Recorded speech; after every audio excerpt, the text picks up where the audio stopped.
ছিমছাম সুন্দর একটা বাড়িতে কয়েকদিন থাকব। কেউ বিরক্ত করবে না। বাড়ির উঠোন জুড়ে বাগান বিলাস ছড়িয়ে থাকবে। দক্ষিণমুখী জানালার পাশে একটা টেবিল থাকবে, সেখানে আমার বইপত্র থাকবে। পড়তে বসে কখনো যদি মন উড়ে যায় দূর পাহাড়ের গায়ে, তখন আনমনা হয়ে ভাবনার ডানা মেলে দেব। জানালা বরাবর একটা বেরির ঝোপ থাকবে। বৃষ্টির ছাট এসে বই ভিজিয়ে দিলে জানলাটা বন্ধ করে দেব।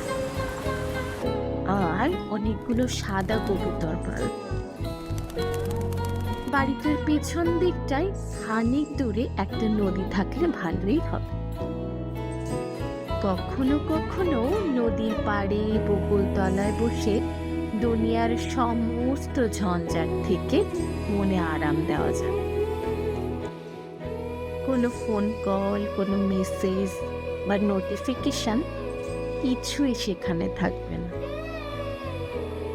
এই পৃথিবীর কোনো কোলাহলই আমার কাছে গিয়ে পৌঁছবে না। এই পৃথিবীর কোনো মলিনতা আমার বাড়ির দেয়ালে দাগ ফেলবে না। আমার সাথে যোগাযোগ করতে হলে পাঠাতে হবে চিঠি, কারণ এই এলাকার সমস্ত নেটওয়ার্ক বন্ধ হয়ে গেছে চিরতরে।